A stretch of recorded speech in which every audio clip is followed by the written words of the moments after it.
Hey Book Dragons, welcome back to my channel. I think you should read the Broken Earth Trilogy, and I'm going to tell you why. Coming up.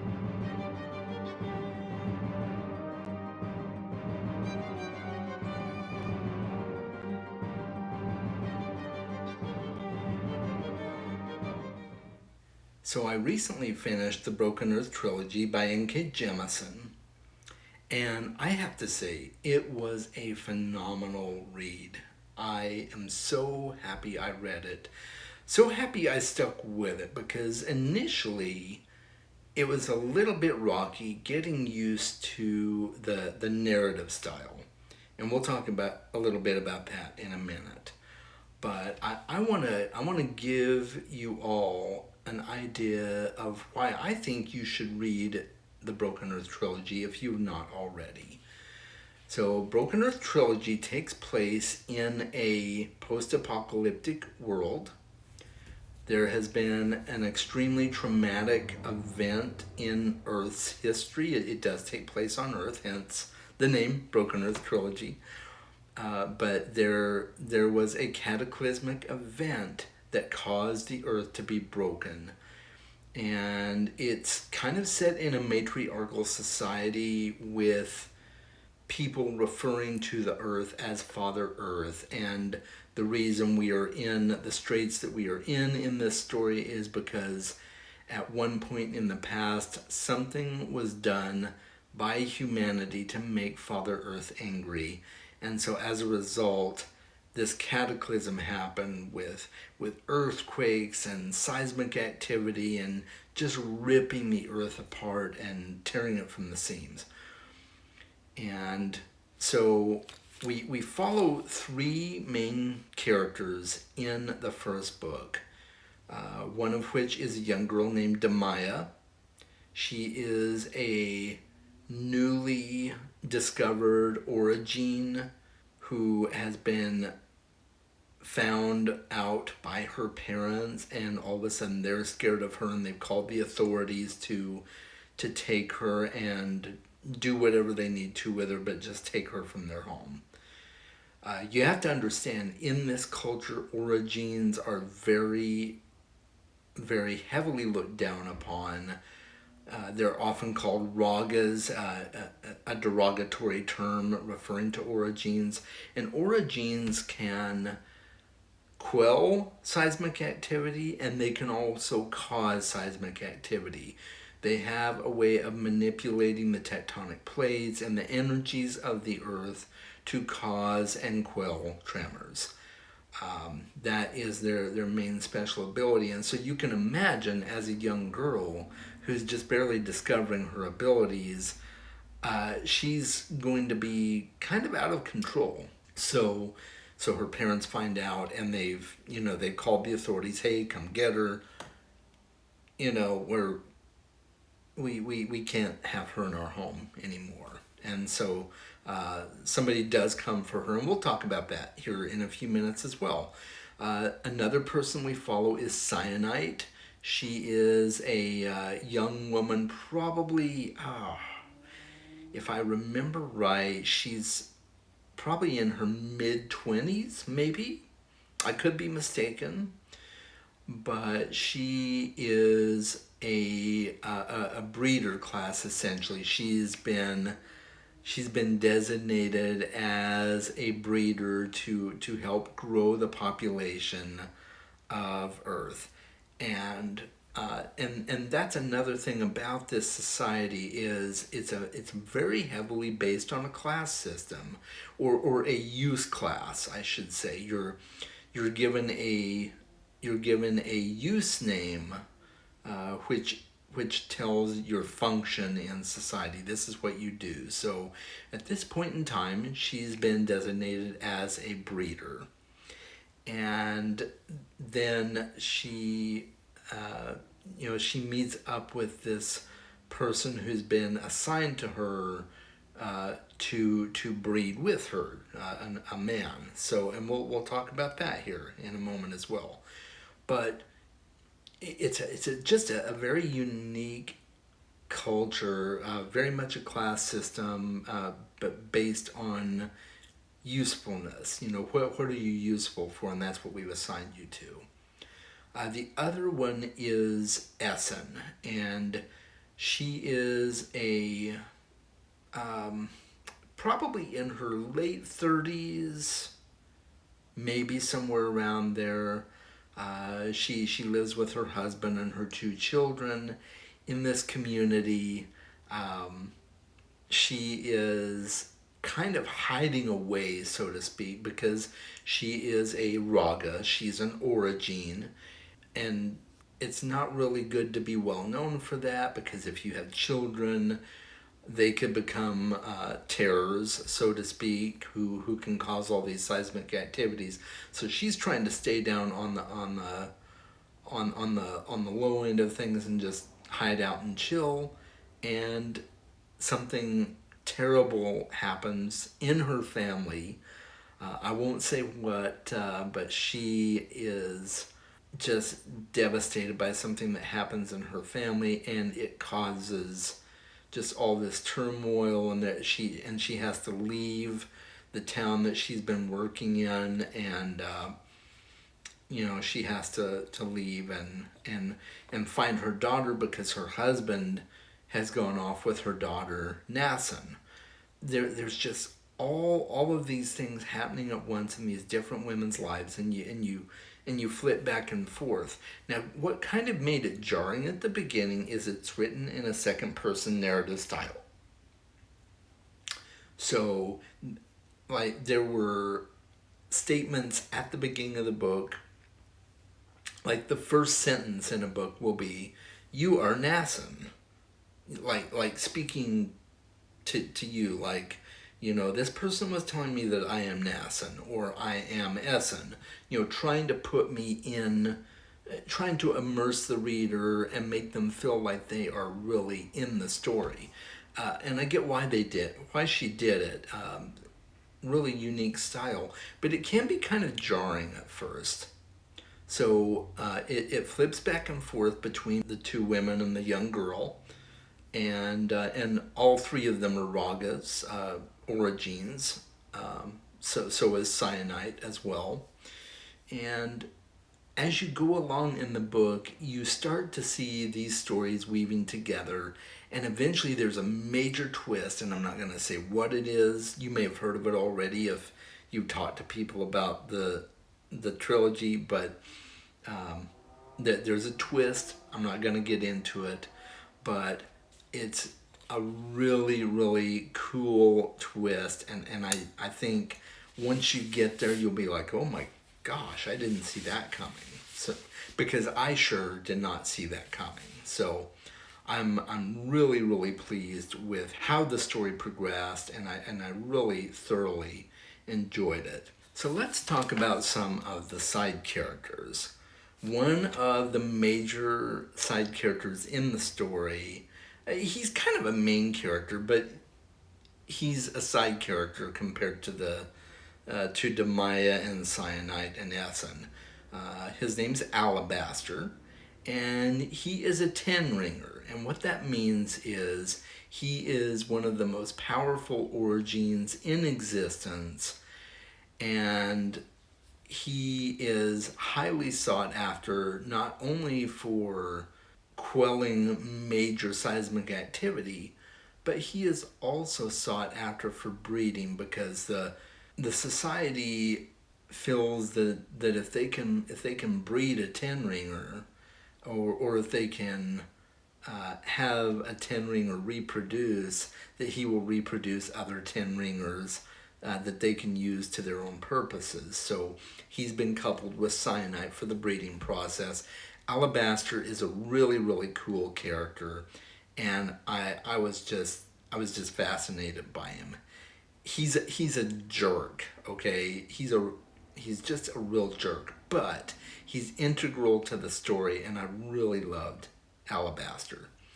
Another side character is Shaffa. Now, he is a guardian, and the guardians are the ones that take young origins under their wing in kind of an awkward relationship. They're there to protect them and to raise them and help them hone their abilities, but they're also there for disciplinary reasons and to eventually kill the Origin if they get out of hand. So, so Shafa is the one who has been assigned to Demaya early on at the very beginning of the story. He comes to take her from her parents. Shafa is a really cool character. He's one of those characters that you really love to hate at the beginning. At the beginning. But later on, he grows into this character that you just love and you have compassion for, and you really find a sense of endearment for. So if you're reading the first book and you're just not liking Shafa, give him time. He will grow on you. He's got his own reasons and his own pains behind the scenes. And then, of course, you've got other Guardians that pop up as well. You've got other Origins that pop up that Essen encounters along the way in her travels after she leaves home, trying to track down her daughter. And it's just a fascinating ride to see some of these other unique characters. Demaya meets a friend at the Citadel where she learns to hone her abilities, and their relationship is really interesting, and they lose touch for a while and then get reconnected. It's really interesting how that happens as well. So just some of the relationships that are formed in this book are fantastic. And that's what I think we should kind of shift to right now is the relationships between the characters and the character development. Demaya and Cyanite and Essen were developed so deeply and masterfully that you just want to know more and more about them, and you come away from the entire series really feeling like you know them.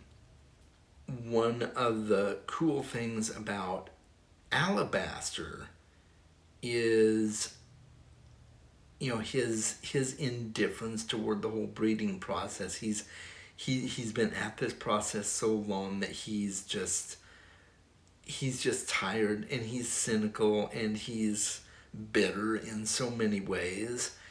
And to see him develop his relationship with Cyanide and kind of in a fatherly way really bring her under his wing and teach her some things and to help her grow her abilities, because she is I believe she's a 5-ringer at the time she meets Alabaster. So really cool to see their relationship. And I love the representation of relationships in this series as well.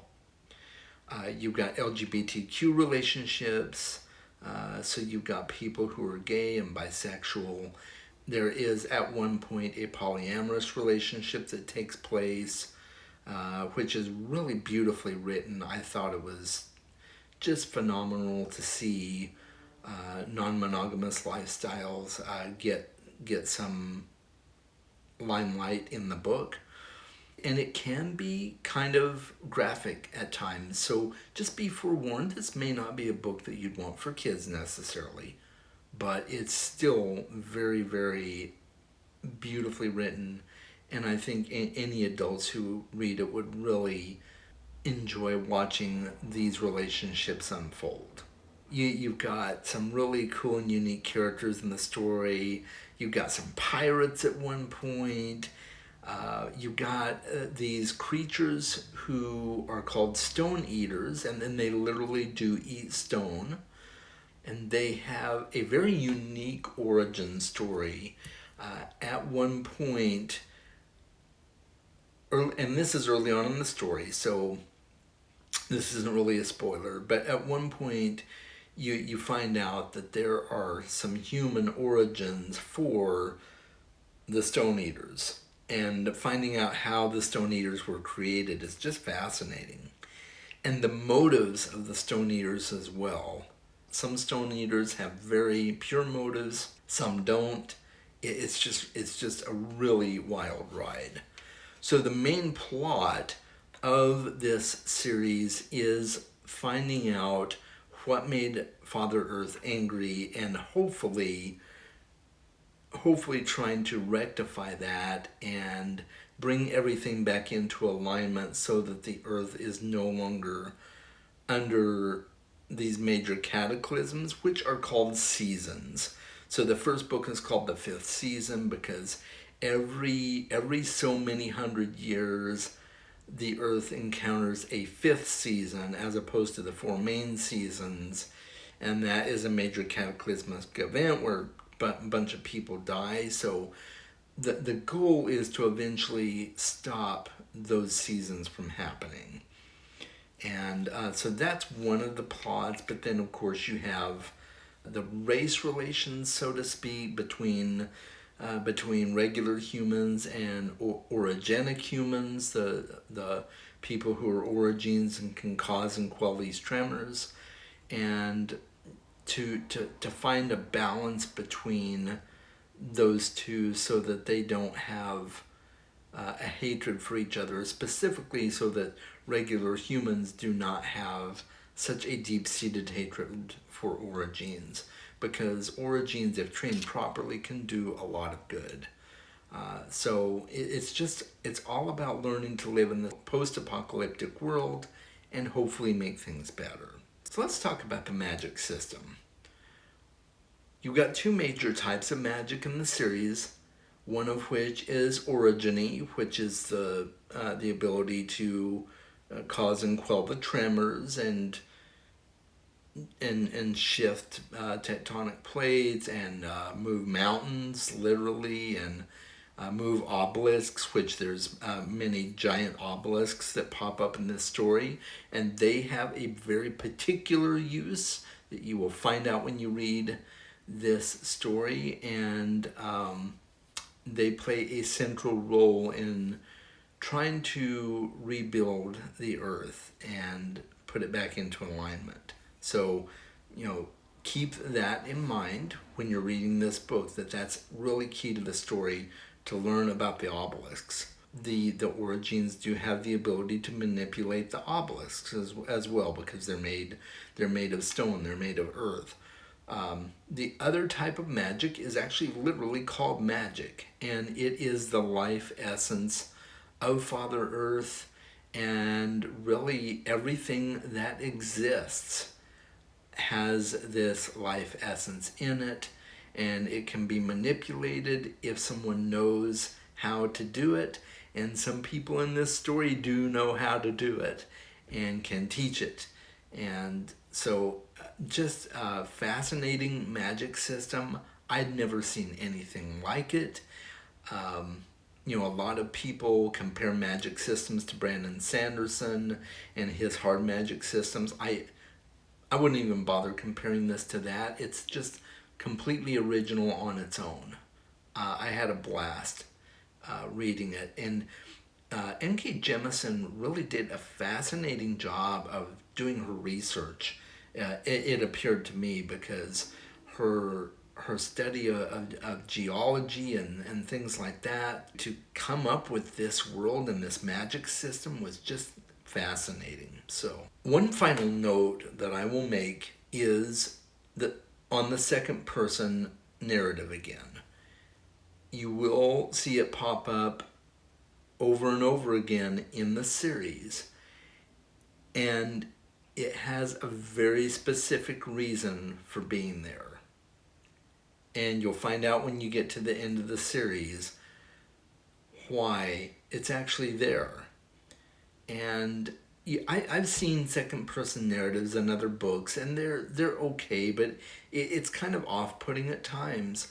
But I loved this series because N.K. Jemisin has a very specific reason for using second person narratives to convey certain things, and especially with the particular narrative that is going on throughout this story, when you get to the end and see what the purpose of the narrative is, oh man, It was such a cool ending. Sad. A sad ending. Well, bittersweet. It was a bittersweet ending. I'll put it that way. But it was so good. So I rambled a lot. I really hope that you will pick up the Broken Earth Trilogy and read it. Don't let the second person narrative stop you if you can at all. If it's just not your thing, I get it. Don't force yourself, but do your best to stick with it as long as you can, and I think you will find out you will really enjoy it, and you cannot put the series down. So let me know your thoughts in the comments below. Have you read this series? And if so, what did you think? Is it one of your favorites like it is mine? Maybe you haven't read it before, maybe you've been on the fence, and now you want to read it. Let me know that too. Or if you have other questions for me, let me know in the comments below. I'd love to chat with you about it. This series has convinced me that N.K. Jemisin is a must-read author for me. At least I'm going to try some of her other series and see what they're like. But she has proven to me that she is worth giving a shot. So that's going to be it for this Why You Should Read video. Until next time, make sure you guys are reading more books.